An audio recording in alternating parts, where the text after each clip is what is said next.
Alan, vamos, ainda para a reta final, tu fizeste uma denúncia muito corajosa das maletas nas embaixadas, né? E... Foi uma das chamadas do nosso primeiro programa. Isso. Então fizeste uma denúncia muito forte sobre as maletas encontradas nas embaixadas. Eu quero depois que tu relate até como foi dado sequência nisso. E se isso tem a ver com a preocupação dos ministros do TSE em não permitirem a contagem de votos, a auditoria nos votos, né?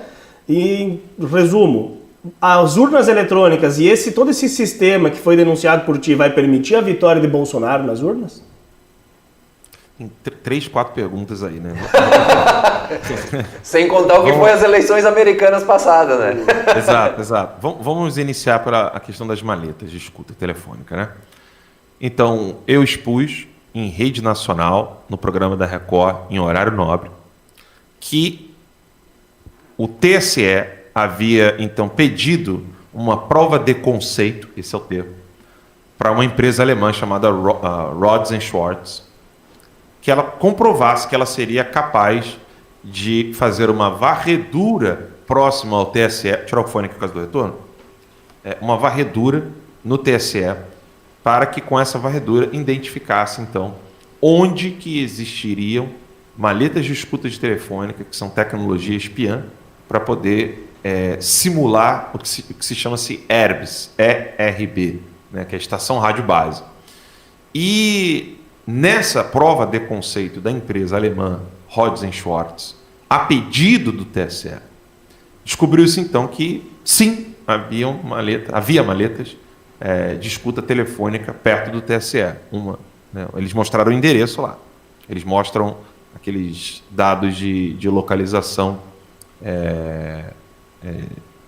Esqueci o nome agora, o termo técnico daquela localização norte, sul, leste, oeste. Coordenadas geográficas.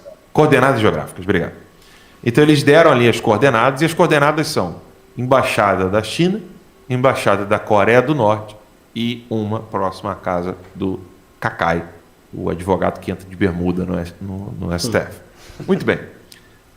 O ministro Barroso, ao ter conhecimento desse documento, dessa prova de conceito vinda da Rods & Schwarz, deveria de, no mínimo, comunicar ao GSI sobre essas maletas.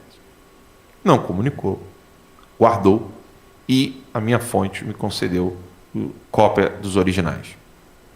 Peguei a cópia, expus em rede nacional, na Record, a gravidade de tudo isso, dentro de um contexto onde, na verdade, tem-se o desejo de querer escutar o presidente Bolsonaro, até mesmo porque foi logo depois de tudo isso que começaram a querer pegar os meus telefones celulares exatamente para ter acesso às mensagens que eu trocava com o presidente da República. Quando você não consegue fazer escuta telefônica, busca e apreensão é um meio muito eficaz de você descobrir o que está sendo dito ali. E aí houve todo esse contexto, inclusive isso, eu acredito que foi uma prevaricação do Barroso, né? Foi crime de prevaricação, sobretudo por envolver questões de segurança nacional, né? Como assim a Embaixada da China e a Embaixada da Coreia do Norte tem maletas de escuta telefônica em território nacional e ninguém avisa ao GSI e as Forças Armadas não podem tomar nenhuma providência. Pois bem, todo mundo disse que aquilo era uma tentativa de eu vender assinaturas do Terça Livre, que isso era uma mera propaganda. Passaram-se os meses e aí sai a matéria da revista Veja, reafirmando que a ABIN, então, teria ciência da existência de maletas de escuta telefônica próximas ao Palácio do Planalto. Então, significa que a coisa já foi mudando de local. E aí depois, salvo engano, a Rede Sustentabilidade, isso é um artigo do Ed Raposo, que está lá no artigo 220, artigo 220.com, tem um artigo do Ed Raposo lá comentando o absurdo que foi a decisão da Rosa Weber, a pedido da Rede Sustentabilidade, de tirar a autonomia da ABIN de investigar os poderes da República. E o STF foi lá, sentou em cima, disse que ninguém mais pode tomar decisões que não passem antes pelo STF. Então a ABIN ficou de mãos absolutamente atadas. Não serve para mais nada, Abin. Não serve para mais nada, bem dizer, né? E aí tomou-se então essa decisão no STF, ficou por isso mesmo. Isso está lá no site do artigo 220, é um artigo do Ed Raposo sobre isso. A outra pergunta era sobre o quê? Nesse sentido, ainda dessa questão das escutas do TSE, se as urnas vão permitir uma vitória do Bolsonaro. Olha, tá claro que eles não querem que o presidente Bolsonaro seja reeleito. E se depender do voto, Bolsonaro já está reeleito. Eu, particularmente, não vejo de outra maneira a não ser uma tentativa de fraude, assim como foi feita com o Trump. Eu não vejo o STF não fazendo isso, sobretudo o TSE, sobretudo a pessoa do Alexandre de Moraes. Só que o futuro dirá o que vai acontecer. O que eu sei é que se o Alexandre de Moraes quiser brincar de fraudar as eleições esse ano, ele não vai terminar bem. Eu acredito nisso também. Isso está claro. Isso aí para mim está claro. Eu acho que isso para quem sabe ler um pinga é letra. Acho que não tem necessidade da gente falar o que poderia acontecer ou não. É uma mera especulação, mas é meio óbvio para todos nós que o apoio do presidente, quanto mais evidente ficar, isso é importante a gente dizer, né? Quanto mais evidente ficar o apoio ao presidente, mais difícil ficará a fraude nas urnas. Mas eu não duvido que eles vão tentar. Eu não sei nem se o caminho final é a fraude nas urnas, mas algum caminho de inviabilizar a candidatura do presidente. Talvez seja por aí que eles... Porque me parece que eles começam a construir alguma coisa nesse sentido, né? Eu vejo que eles vão tentar de tudo. Sim. De tudo. Os meios, quais meios eles utilizarão, a gente ficaria numa discussão até infinita aqui. Mas o assustador é o fato de que não existe falta de evidência para expor que eles querem fraudar. Sim. Alan, nós temos mais uma pergunta aqui do Gustavo, depois nós encerramos, nós temos um combinado aí do tempo. Gustavo, pode fazer a pergunta para o Alan? E aí, Alan? Tudo bom? Bom, eu fico atrás da bancada aqui, mas me junto na curiosidade aos amigos. Que legal.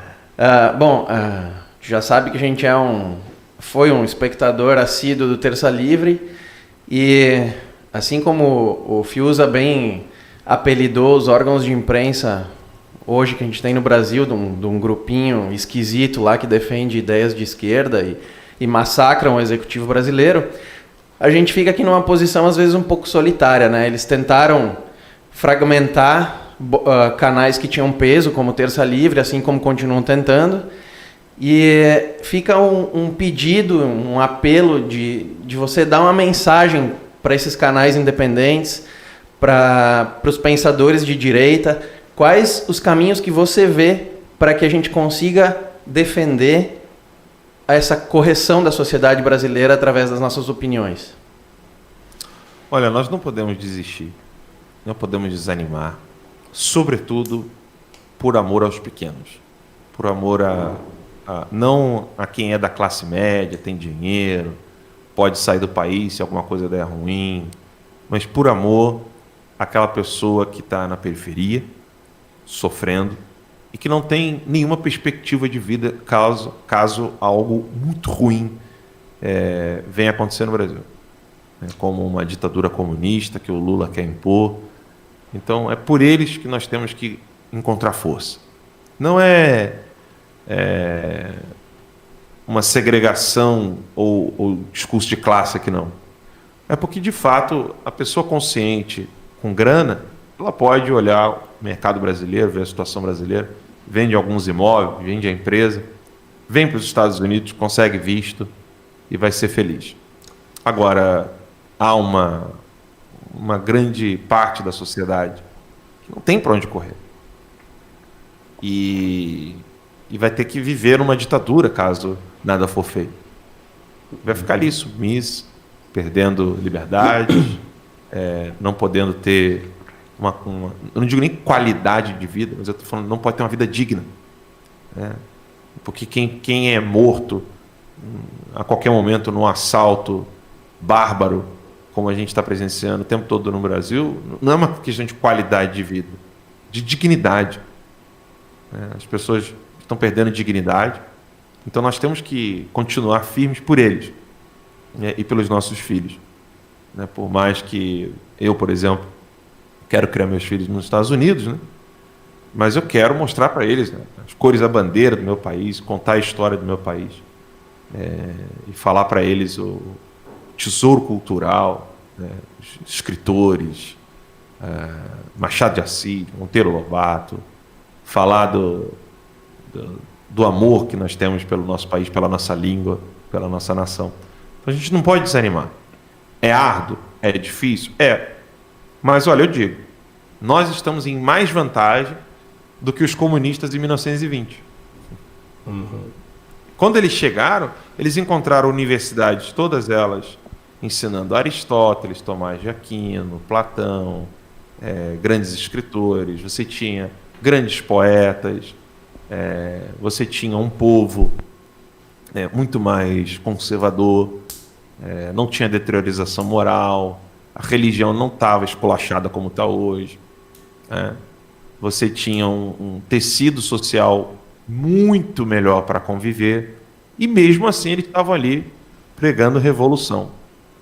Então, assim, se nós estamos hoje, né, numa situação... Eu costumo brincar, né, que na comunicação, José de Anchieta estava numa situação mais vantajosa que a nossa, porque ele falava com índios e o único problema dos índios era idioma, o nosso não. Nós estamos lidando com bárbaros, né, que mesmo falando o mesmo idioma, não conseguem entender o que a gente está falando, porque é um bárbaro imbecil, burro, analfabeto, teimoso. Né? Então, José de Anchieta estava numa situação mais favorável.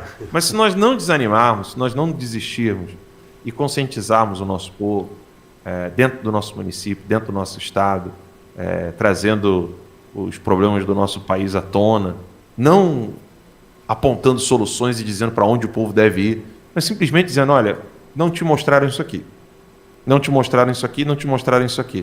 E aí você vai mostrando a realidade para as pessoas e elas tomem suas decisões. Eu acho que fazendo isso, cada vez mais nós vamos crescer e nos fortalecermos e esclarecer muita gente. Eu recebo muito testemunho de gente lá na periferia falando, cara, tô te assistindo lá. Que show. Legal. É bom demais. alandosantos.com, Alan com 2 L's, né? É Isso. o site que tem 3 planos de assinatura, isso, Alan? O Leitor, Premium e VIP. Esse é um trabalho muito importante para o jornalismo independente e corajoso continuar sobrevivendo, continuar trabalhando. Então, você que pode assinar, assine Alan com 2 L's, alandosantos.com, para que você possa ter acesso a conteúdos aí promovidos por Alan. Tu tem equipe junto, Alan? Ou são artigos só teus ou tem outras pessoas que escrevem juntos? Não, tem alguns artigos de alguns colaboradores e amigos, algumas aulas de latim também que nós já iniciamos a colocar lá e vamos colocar todas as aulas lá aos poucos.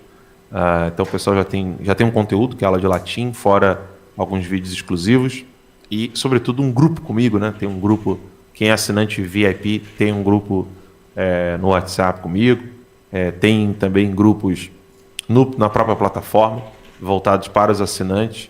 E ali a gente troca mensagem, troca experiência, conversa. Vale muito a pena. E terá cada vez mais conteúdo.